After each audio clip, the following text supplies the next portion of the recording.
taking care of your body is everything, because it doesn't matter, you might have these big goals and plans and have like the right mindset, but if your machine isn't functioning properly, it doesn't fucking matter. So if you don't have any gas in your car, you're not going anywhere.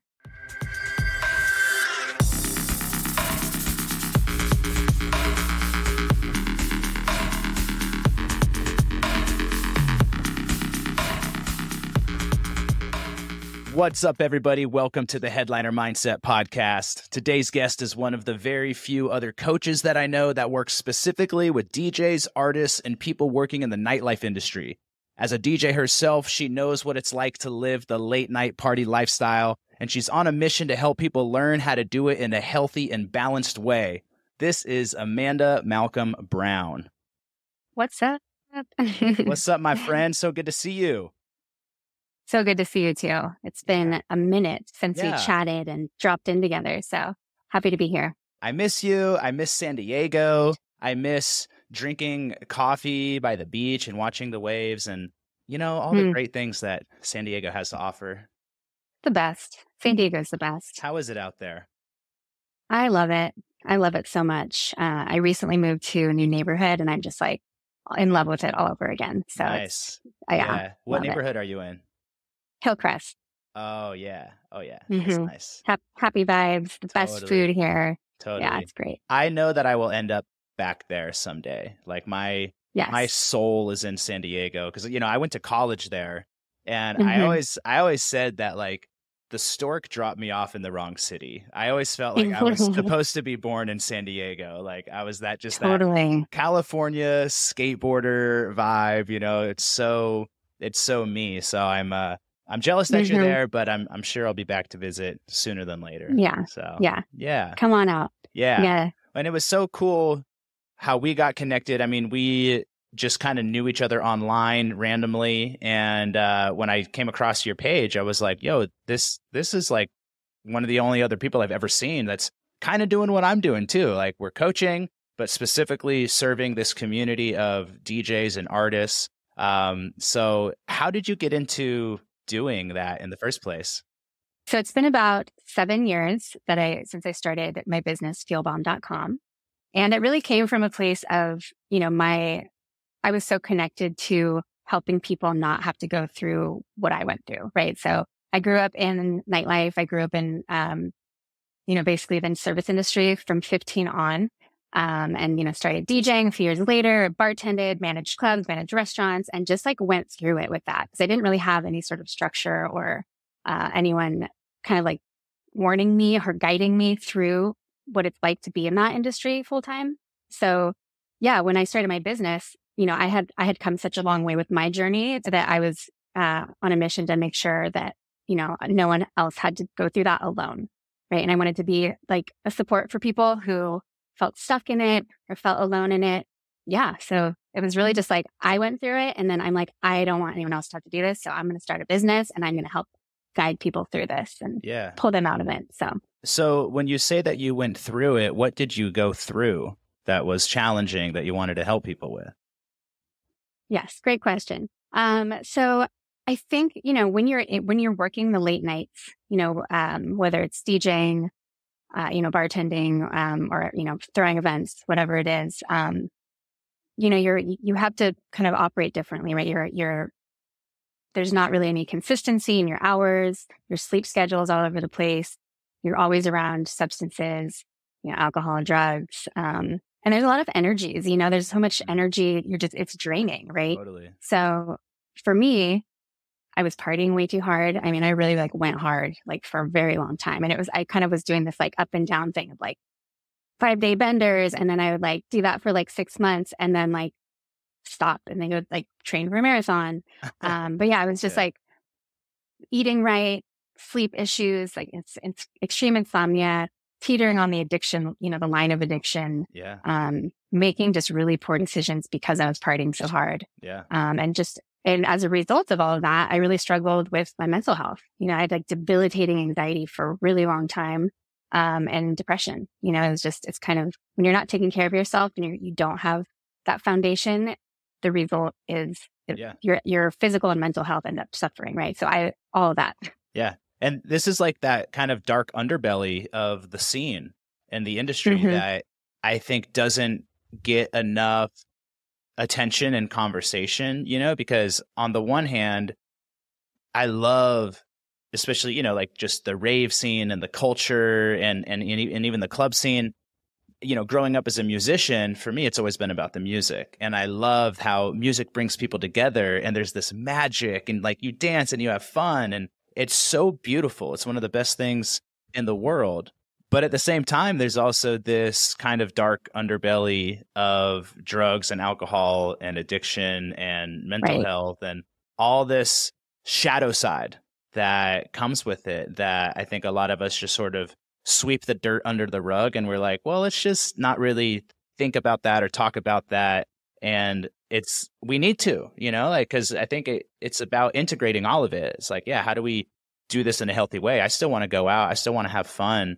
I still want to enjoy this culture and this scene. But, on an extreme level, like, yeah, there's people die from this shit. Right. So we need to talk about that.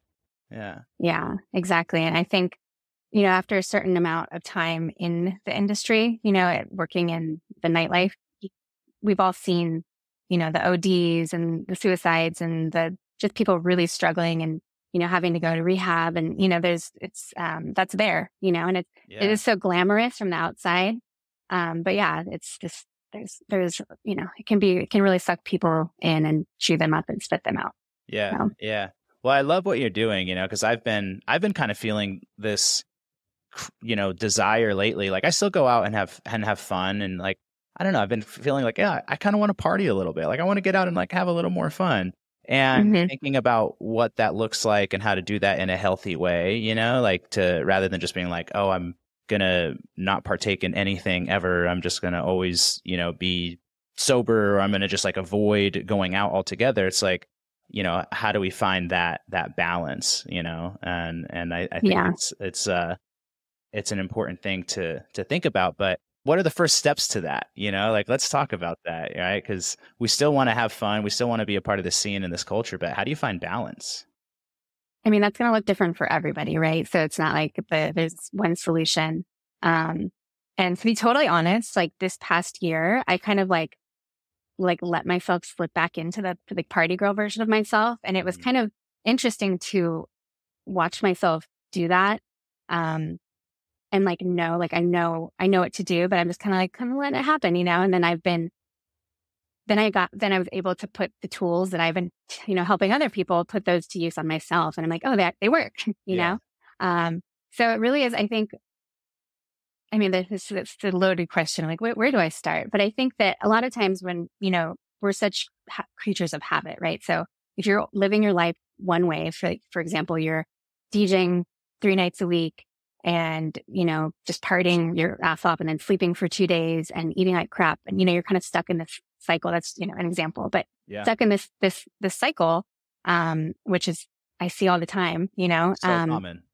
That's what you're doing. And you're like, oh, I know I need to stop. I'm starting to gain weight. I'm starting to get anxious. I'm starting to get depressed. I'm not getting any of my other stuff done. This is a common story. There just has to be like a hardcore pattern interrupt, and sometimes, it just takes someone to either call you out or something bad to happen. Unfortunately, sometimes people wait till it's like, oh, they really like had some sort of breaking point, but it's interrupting that pattern. Right. And then like committing to, even if it's one other thing, like redirecting that energy, so like for most people or a lot of people, it's exercise. Totally. Right. And I know we can, relate on that level. Yeah. Like that was my savior. I was like, okay, like if I can just commit to running 2 days a week, or whatever, like that is something that's going to like that interrupt the pattern. Right. And then all of a sudden you're in this different mindset and then you're like, oh, you're so, all your happy hormones come back. And you start to kind of, think in a different way. So it's just about like, I think recognizing, okay, I'm in a pattern and I don't want to be in this pattern anymore. And like just taking a step back. And most of the time I encourage people to just take a month at least of full sobriety, right? Like that's hard to do, but that's going to like, your brain's going to start operating completely differently. Once you remove the alcohol and the drug, you're automatically like 3 days later, you're like, oh, okay, my brain's functioning differently. Totally. And then start incorporating like one exercise, one sort of exercise, form of exercise, one exercise. Yeah. Yeah. So it's just, I don't know. And then from there, you kind of just build that. Yeah. That's why it helps to have like, whether it's an accountability partner or a coach to just be like, kind of just hold you accountable and like remind you like, hey, remember you said you're going to run 2 days a week. So what days are you going, and from there, kind of you're able to create the new pattern, right? Yeah, we need that. We need that support. We need that accountability. I've been very good with like drugs and alcohol. Haven't drank for almost a year now. I don't really partake in anything, very rarely.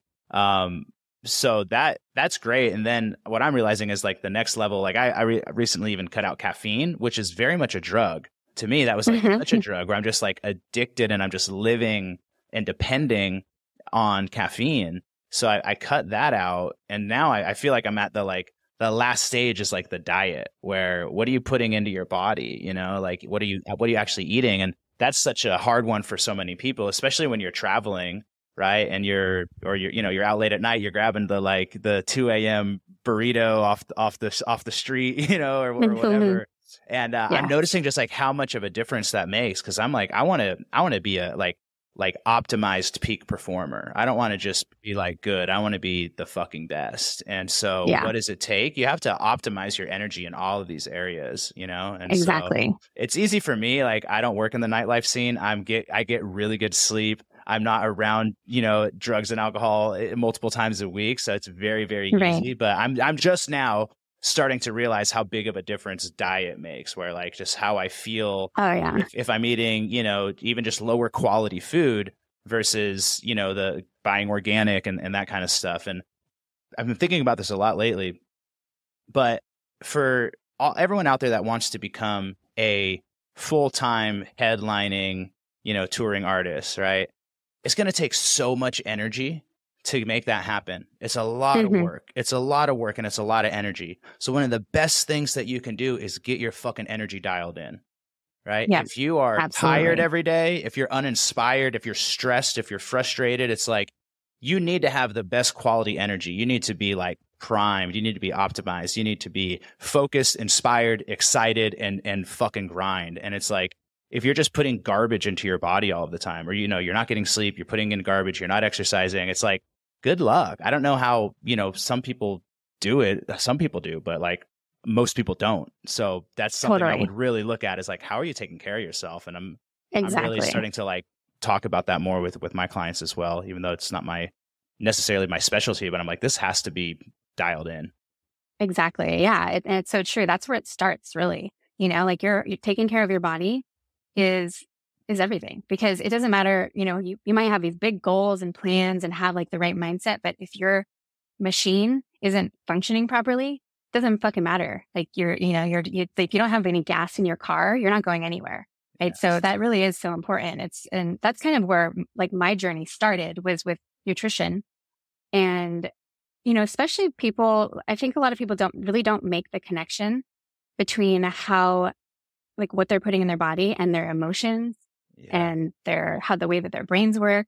And, so many people are prone to like, ADHD tendencies or, depression, anxiety, whatever, like that. You can like pretty much, cure that with how you eat, and everyone's different. So I always encourage everyone to really tune in and pay attention, almost just experiment and like fuck around and find out with different ways of eating, because there's no one way to eat for every person, right? Some people need a lot more meat. Some people really do better with more vegetables. Some people, like everyone's different, but it really is so connected. And like I said, my journey, even way before coaching, was when I was like teenager, I noticed that sugar made me feel really anxious and really scatterbrained, and I couldn't get anything done with sugar. So I kind of cut that out. And there was certain, it really is directly, it's all connected. Yeah. So, yeah. I'm just now starting that journey, because I've gotten away with like, I love working out. I've worked out since I was 15, and it is so deeply ingrained as a habit and a lifestyle for me, because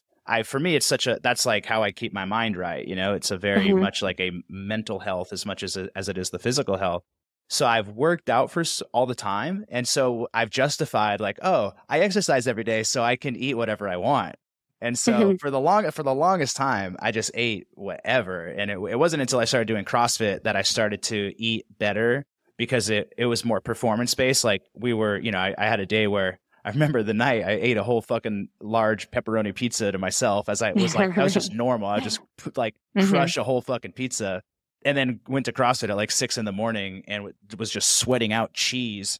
I was just like, this is not sustainable. So I've cleaned it up. Pepperoni meat sweats. Yeah, I've cleaned it up a bit since then.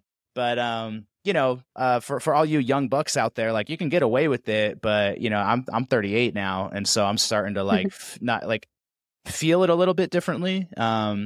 Just noticing, that those energy levels, and I would really suggest starting to put some of those healthy practices and habits in place now, while you're younger, rather than waiting till you're later on. Exactly. Yeah. So it's super important. Especially, just experimenting, that's what I always tell everyone, experiment. Because people ask, well, so what should I be eating? Like you're a health coach, what's the right way to eat? And there's no right or wrong way to eat. It's just listen to your body. Don't eat processed foods. That's the one thing. Don't eat, minimize processed food. That's what I'm trying to do right now, is just cut out exactly the processed foods. Just eat whole foods, like meat, vegetables, healthy stuff. Try to get organic a little bit. So progress. So you are a DJ yourself.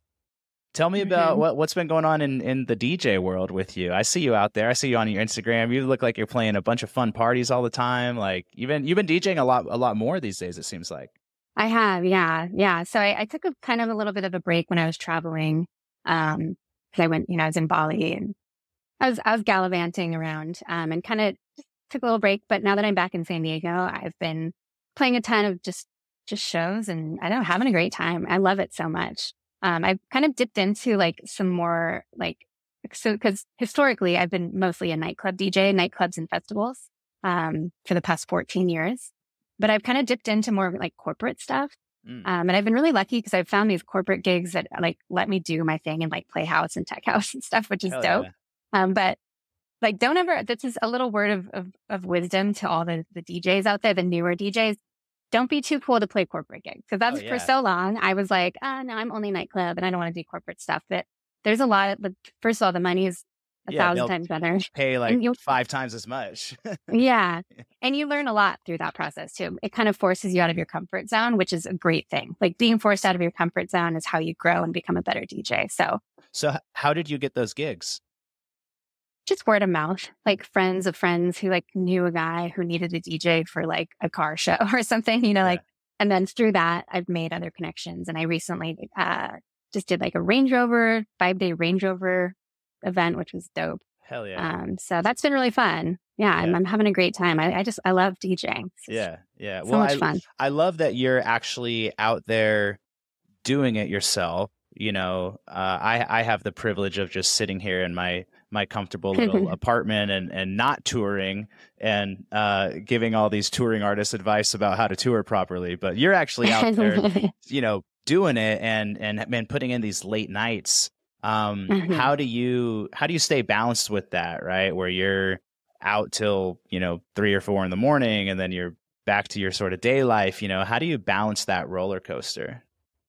Yeah, man, it's tough. Like I said, I've really, especially the past year, have had to really pull the tools out, and be like, okay, like not to say I'm not perfect. I'm not perfectly balanced by any means, but I know what to do when I feel myself slipping out of balance. So like, obviously if I'm working, and I'm happy and I get home at 5 a.m., one difference now is I really honor sleep, right? So I'm going to make sure not schedule anything that's early the day, if I can, not schedule anything early the day after, long night, because sleep is so important and I will let myself sleep in, right? So like, in the past, I think I was always like, I got to get up early no matter what. But again, like that's something that's so important to us functioning properly and our mental health and our emotional health and our physical health, that if you're not getting enough sleep, then it doesn't, you're not going to be there. You're not going to be a peak performer. So I will make sure and just, not schedule stuff early, get my sleep and just bounce right back out. Even if I have like a couple of days where I'm like drinking too much or, like staying up too late, not getting the sleep, I know that like I have to force myself to go back to the gym, and I'm going to go back, like right back on track with eating the way that I know my body needs, taking my supplements, drinking a ton of water, just pulling out all the tricks. You bring up a really good point around the importance of sleep. And it's like a lot of people think that they have to put in as many hours as possible to, get to achieve their goals. Right. And so people are like, I'm going to grind. I'm going to grind for 8 hours a day on my music and push. And like, yeah, you got to put in the hours, you do. But there is something about the quality of the time that you're putting in. Yep. Right. It's better to put in 2 or 3 really good hours of focused, inspired work than to put in 12 hours where you're like dead because you're you didn't sleep enough and your brain isn't there. You're not mentally on point. And I think that's a really important thing to think about. Is it's very counterintuitive. Like, we do live in this sort of like hustle culture world. And like, don't get me wrong, any artist that wants to go on to become like a headlining touring artist, like you got to put in those hours. But really, I want to encourage everyone to really think about the quality of those hours, right? How are you actually feeling when you're showing up? And so taking that extra 2 or 3 hours to get proper sleep is going to make the time that you put in way better, especially when it comes to being creative, when it comes to like making music and it's not like you're just clocking into a 9 to 5 where you can kind of do like some mindless data entry work and you could be like not present, right? You've got to be at your best. You've got to put yourself into like a peak state. And that really requires like proper rest. So it's very undervalued, I think, a lot. Totally. And I love that you mentioned that, because I think that is something that I see a lot in like my producer friends and clients is, as creatives, you get locked into this creative zone and you don't want to get out of it. You're working on a track and you're just in the zone, and next thing you know, it's 6 a.m. and that's great in that moment. And I think every once in a while that's okay, but that's not really sustainable. I really encourage people to, when it comes to studio time and getting, or whatever creative endeavor it is, obviously DJ gigs, you have to be there at a certain time, but you don't have control of the time of that. But is really setting a boundary and giving yourself a time that you have to stop, sticking to a deadline, or not a deadline, but a stop time, right? Yeah. So maybe even if it's midnight, but not letting yourself go to like 3, 4, 5, 6, because like you said, the quality of that time, like that's going to throw you off for a couple of days. A lot of times. Yeah. Something I see producers get caught up in a lot also is when they're in the zone, they don't want to stop. And it's like inspiration has struck and I got to keep going. And there's something to be said for that. Sometimes you got to ride that wave. But also what I want everyone to think about is, where is it really coming from? Because oftentimes it's the fear that you're going to lose that inspiration, that the inspiration isn't going to be there tomorrow. So it's actually coming from scarcity. Like, oh my God, I can't stop because this is the only time I'm going to be inspired. Well, to be honest, if you stop and you trust that it's going to be there, and then you get a good night's sleep and you take care of yourself, you're going to wake up, the inspiration will be there.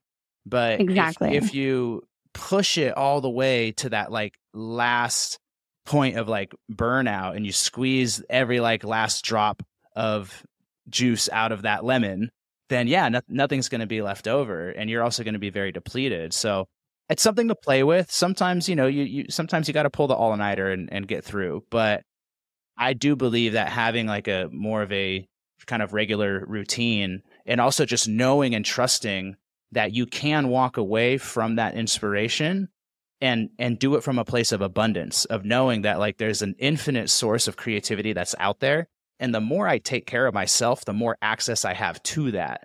Right. Yes. And when I say, that when we take care of ourselves, that's priming all of our different areas of energy, our mental energy, emotional energy, physical energy, spiritual energy. When we are basically vibrating at the highest vibration possible, that's when we have access to the most creativity. right? So when we're sleeping well, we're eating well, we're in a positive mindset, we're not stressed out, our emotion, we're doing well emotionally, like inspiration will strike. And so I really want to like place that emphasis on, we call it self-care, but just to look at it from sort of a more like metaphysical woo-woo perspective, it's like getting yourself into the highest vibration possible. When you're at that high vibrational frequency, that's when you're going to make your best stuff. Exactly. That's so true. And just from a little scientific perspective, all of these things are so important, but like the sleep part, that's something that I think a lot of people, especially creatives, neglect the most, or not, that's kind of a generalization, but I see that happen, especially people who work in the nightlife. And I was one of those people as well. I really didn't prioritize my sleep until the last like couple of years. But like scientifically, like our bodies, that's the time that we recover. That's the time that all of our chemicals kind of rebalance, our hormones balance out, everything. In order for us to properly function in all the ways, we have to have the sleep there for our bodies to restore, regenerate. So when you're not getting enough sleep, things are getting a little wonky in there, like hormonally, and hormones, as Nick, like hormones operate every single function in our entire body, pretty much. Like, there's so many different types of hormones. So when our hormones are off, it just affects everything. So yeah, like you just said, taking care of your body is actually going to put you back in that creative space so much quicker and naturally, and you're never going to be feeling that depleted, like chasing the dragon kind of feeling. Yeah. So yeah. And as I've been starting to work with more touring artists and talking to a lot of my touring artist friends they're out there, they're playing 3-4 shows every weekend. That is the biggest challenge, right? Is, I think for a lot of the guys that are coming up, it's like, everyone is chasing this dream of trying to get to that point where they are touring full time and going out every weekend, and that becomes the full-time job. And so you're putting in all this time and energy now. It's very important to understand what it's going to look like and what you're getting into, because when you start to become, we'll just say, relevant, when you start to put out music and build your audience to the point that promoters are asking for you to play shows, then you're going to have to also stay relevant. It's really important that like when you have your moment, you also continue to put out music and you continue to feed the audience, right? And one, that's a huge mental pressure that a lot of people put on themselves. It is a reality, but also that is a really tricky mindset piece to work around, is like that feeling, this pressure to like, I have to stay relevant, right? But the problem is when a lot of people start touring, then they start having a lot of fun. And so now you're going out, you're playing Friday night, playing Saturday night, you're getting drinks handed to you the minute you get off the plane, you get to the club, you're loving this new party lifestyle. And then you're getting no sleep all weekend. And so you're coming back Monday and you're sleeping, Tuesday, Wednesday, you're recovering. And so maybe you start making music on Thursday and then you're flying out Friday again. So you basically you're losing your whole week, all of that time to be productive and to keep making music, to keep putting out hits, to hopefully also keep doing what you really love doing, which is making music and being in the studio. When you aren't taking care of yourself and you're not really resting properly during those times, then like your week gets eaten up. And then this is the spiral that a lot of people fall out of, is it's like, all right, now you're not putting out tracks anymore. Now promoters aren't booking you anymore. And it can become a deep downward spiral. So just to really emphasize the importance of like taking care of yourself, keeping your mind sharp, keeping your body sharp, continuing to show up and be dedicated to your mission and your purpose of making music and serving your audience. Like this self-care piece is so important. It really is. Yeah. And like you said earlier, do it now. Establish these habits now before you get to that point. And I mean, you're going to get there faster if you do establish those habits now, right? So really looking at all the things, what you're putting in your body, your like movement, your sleep, your mental health, spiritual health, getting all those things, really like find your place in each of those areas and make sure that you're putting a little bit of your energy into each of those areas. And that's where the balance happens, right? You can't ignore any of those. Really. Like you can't not work out or, do some sort of movement. You can't, eat like shit. Like all of those things, we are holistic beings, have to be tended to and acknowledged and honored. And that's how we maintain the balance through the crazy rock star lifestyle, right? And that is such a common thing. I think people, people will sit in their studio, like I'm going to be a big, I'm going to make it big. And then they get there and all of a sudden you're just smacked with like a little bit of fame and attention, free alcohol, free drugs, hot girls, hot guys, whatever. And people get lost in that. And if you don't have kind of a foundation already built, way to take care of yourself, if you don't have that like habit locked in, it can be really hard to try and create it at that point because you're already just kind of, sucked in. So, and they all touch on each other, right? And there's that, we're talked a lot about this physical health piece. We know, get good sleep, eat well, exercise, take care of your physical health. The emotional health side is another important piece to look at, because what can also happen is when you're not taking care of yourself, you don't feel as good emotionally.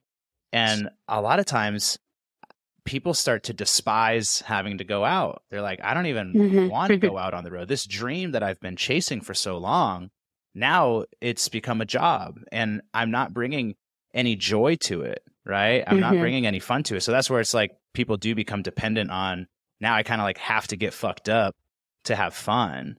And so taking care of that part of it is so important as well, where it's like, hopefully you fucking love this. Like, it's the dream. This is your dream. This is your thing that you've been dreaming about and working incredibly hard towards. And I think there's nothing worse or sadder than getting to that dream and then being miserable and being like, fuck, like I'm not even enjoying this. And unfortunately, we see that happen a lot too.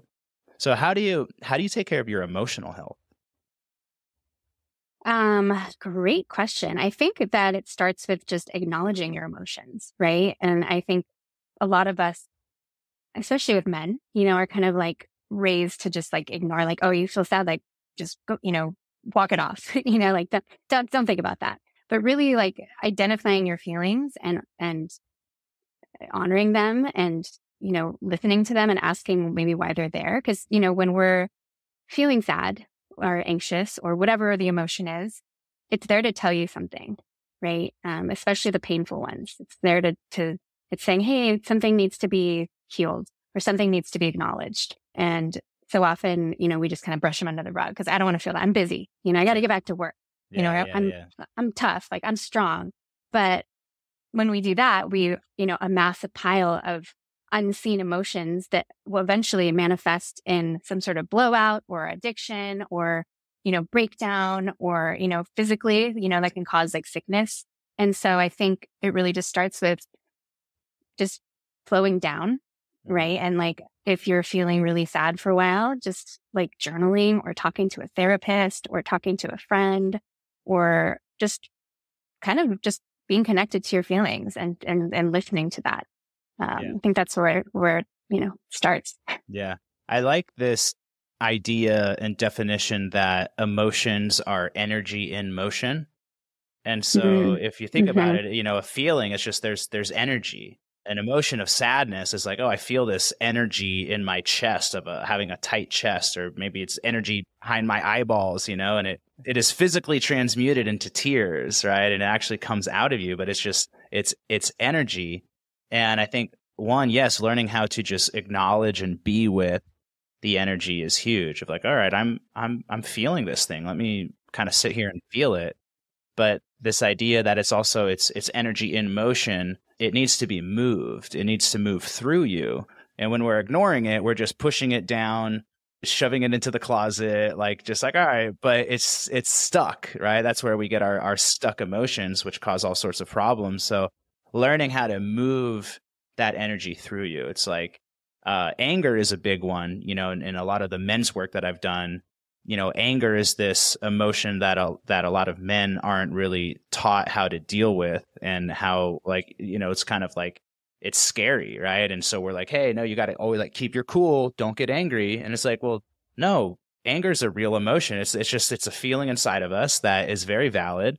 And I'd gone to like some workshops where they taught us how to do basically like anger releases and like primal screaming is like this amazing tool. It's a tool that I've been introduced to where it's like literally like when you're mad, like you got to allow yourself to be mad. If you don't allow yourself to be mad, you just push it down, then it, you know, it comes out later on, like you said, in some unhealthy way. So it's like, go find a place where you can go scream, go in your room and just scream into your pillow. And it's like, literally get the energy, like feel the energy coming out of you, pull it up from your gut or wherever it's living and go scream a few times. And then you're like, oh, I feel lighter. You're like, you literally can physically feel lighter.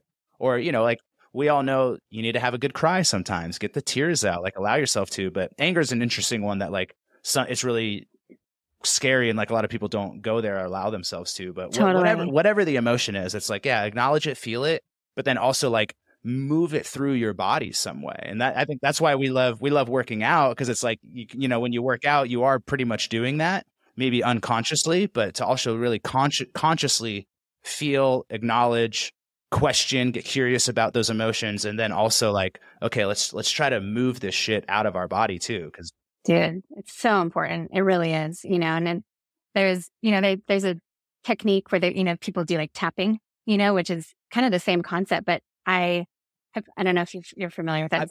I've never done it. Like I've seen it. I've never practiced it. Do you do it? No, I've tried it a few times. Try it. Let's do it. I'm going to tap my, what do we have to tap? I've always just followed other people. Yeah. You like tap your arm and then your forehead and your skull.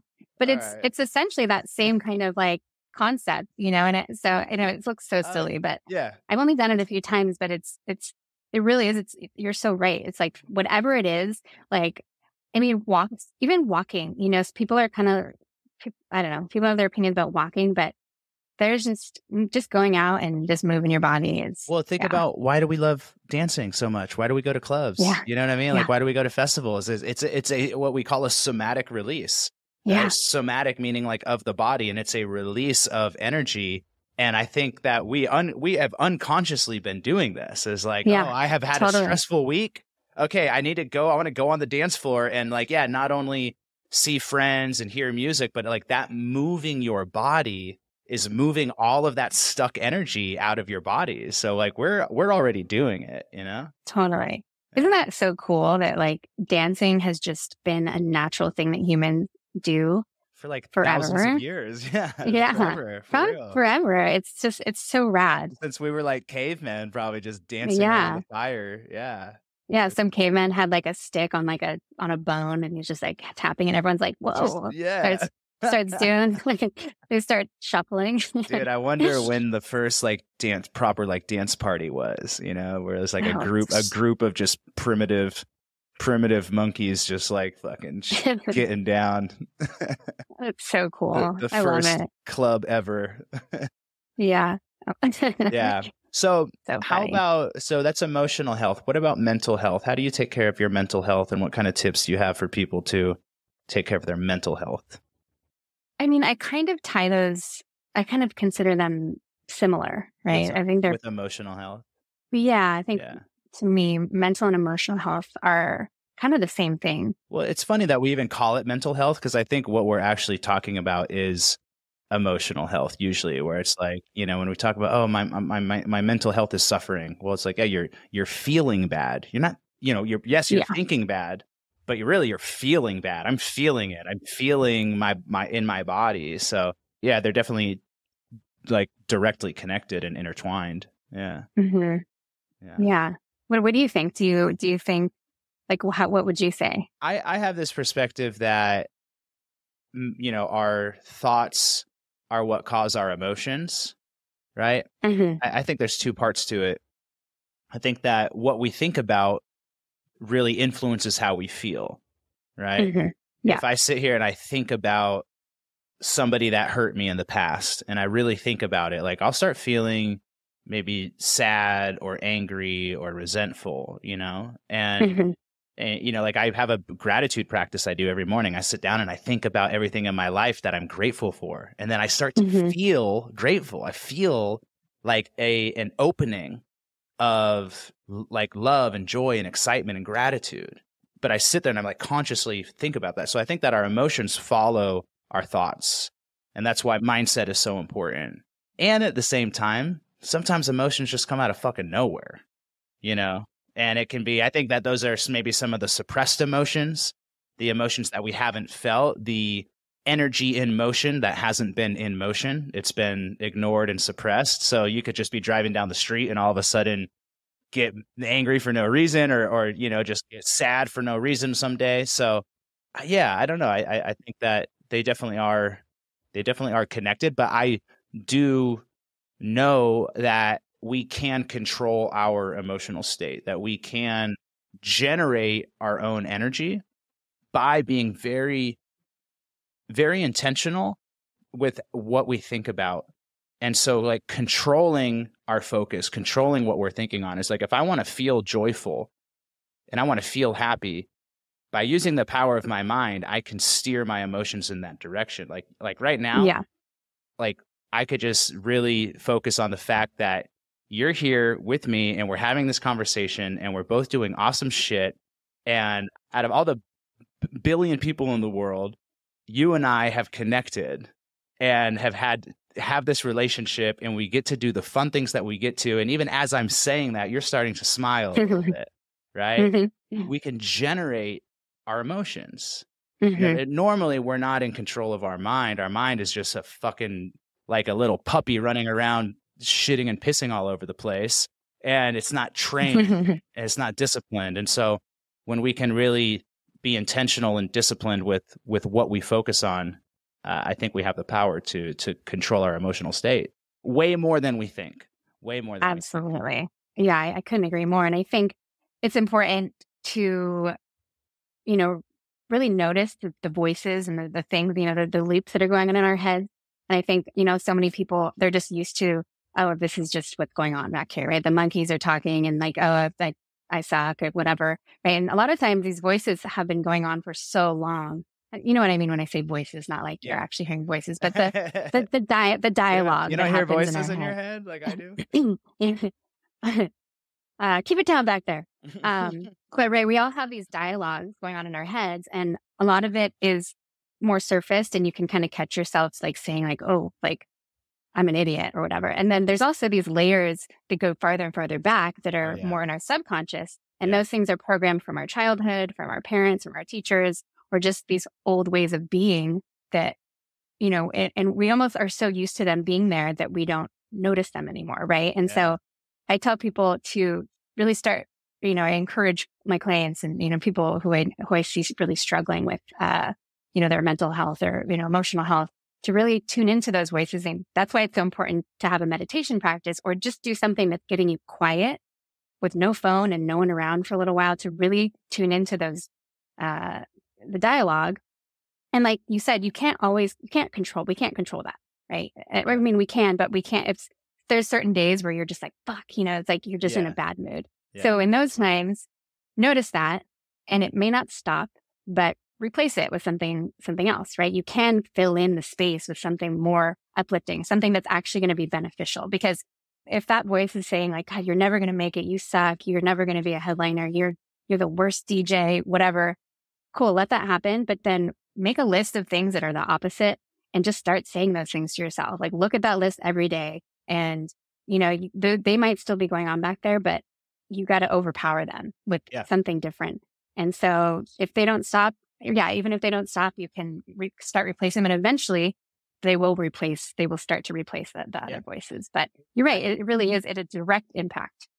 I look at our brains as like computers. It's like we were born with this little computer system. This is our operating system inside of our skull.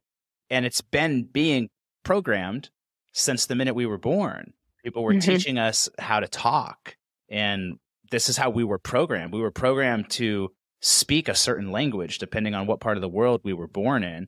We were programmed to think in certain ways by the beliefs of our parents, and they taught us this is how the world works, and this is what's good, and this is what's bad, and this is what you should do. We went to school that sat us in a chair and programmed us for fucking years about learning certain things that somebody decided were the important things that we're supposed to learn. And so a lot of this programming has been outside of our control. And I think the real work of self-mastery and personal development is becoming conscious and intentional with choosing, well, is this programming still serving me? And what kind of program do I want to be running now? Right? Am I programmed for fear and safety? Right? Which we very much so are, I think, just in our societies. Like, or am I programmed for, hope and optimism and belief and adventure and success and love, right? Am I programmed that way? It's like, this is like the moment of Neo coming out of the Matrix, is when you realize, like, wait a minute, I have been programmed and I have the control, I have the power to change that programming and then to start doing the work. I think this way because I was driving around when I was probably like 23 years old and bought my first set of like Tony Robbins CDs. And I was just 24/7 had Tony Robbins just playing in my car every time I got in my car. And I listened to his thing for 100 times. And it was like, okay, I just think differently now. And so there's something about like putting in the reps where if you do affirmations every single day and you look yourself in the mirror every morning and you tell yourself, I love you 10 times every single day, it will get to those deeper layers and start to change some of that unconscious programming that's in there. But it takes work. And I think most people don't want to do the work. It takes massive commitment and like devotion to your dream, and I think that once you can have that shift of like, I'm so devoted to my goal of becoming, superstar, then the work kind of comes naturally. You're like, I'm willing to do anything. I'm willing to put in whatever I got to do. I will stop going out. I will, stop eating like crap. I'm going to make sure I get sleep. It's like, how devoted are you? How committed, how dedicated? Like if you really, really, really want it, you will do fucking anything. Yeah. And sometimes it does take these silly practices that, they might seem silly, but they fucking work. Like looking in the mirror and saying, I love you 10 times a day fucking works, writing down and, like I am the same as you. Like I would get hooked on, a certain podcast or like Tony Robbins, for example, and just listen to the same one over and over and over and over and over again, or write one affirmation on like 10 pages and it pays off. Yeah. But it's these things that might seem like, oh, I would never want to tell myself I love myself. Like it works. Yeah. And you're so right. It takes an absolute relentless commitment and dedication to achieving your dreams and your goals. But a lot of people are looking at the techniques and the strategies for how to get to those goals rather than looking at who's the person that they need to become to reach those goals.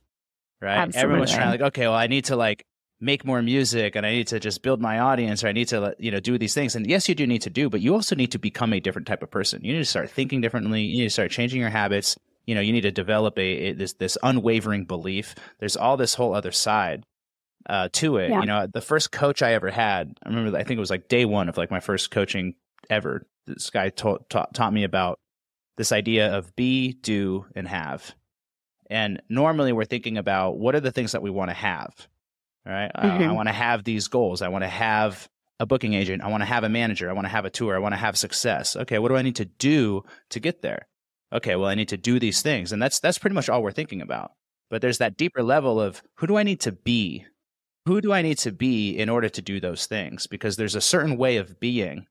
If I'm being doubtful, if I'm being stressed out, if I'm being lazy, if I'm being unhealthy, if I'm being these ways, I'm not going to do those things to get me those results, right? So we have to look one level deeper. Exactly. Yeah. I love that. It's such a huge piece that a lot of people overlook. And I think that, one really powerful practice is to think about that. Okay, like who do I need to be? Who do I need to become? What kind of person do I need to become in order to reach that goal? And then really visualize it. Like visualize yourself. Like, what would I do if I was that person? Right? I would work out, 4 days a week. I would eat clean. I would not be going out. I would not be, my energy would be going into all the right places. Right.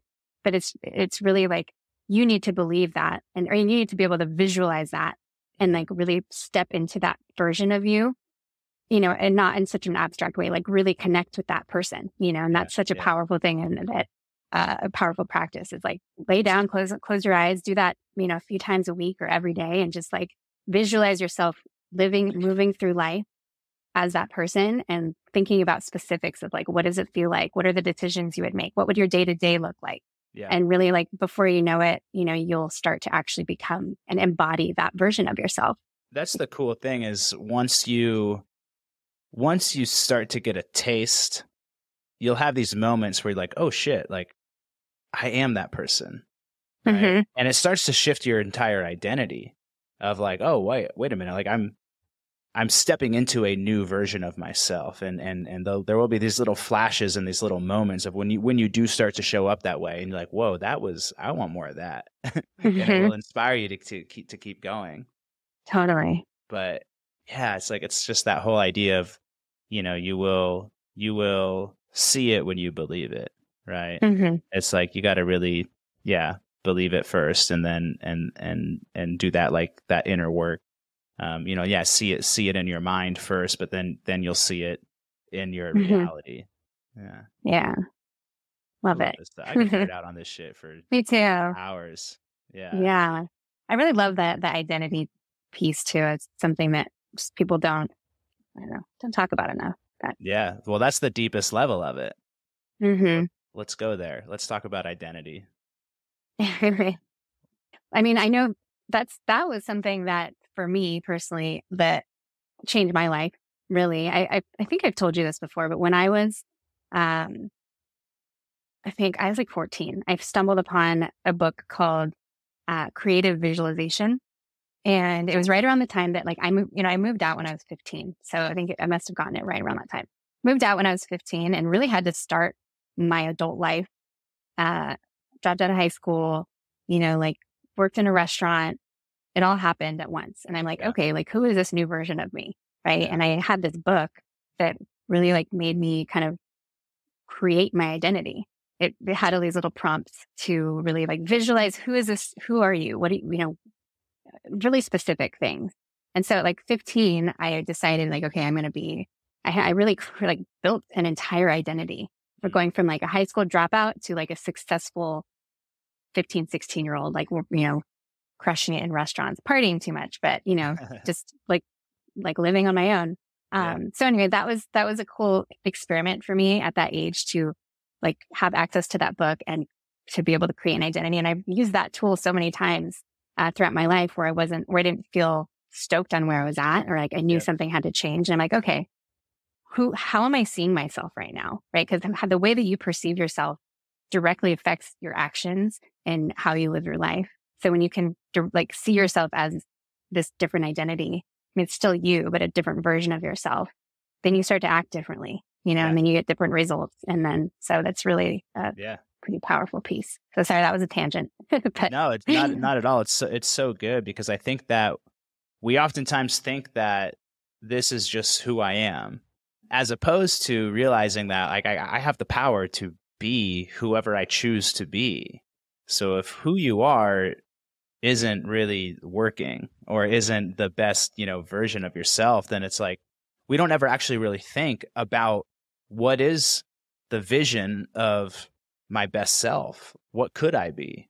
And I love, back to my man T-Rob, Big Tony Robbins, who I'm going to go see in a couple of weeks. I'm jealous. Out in Dallas, yeah. But I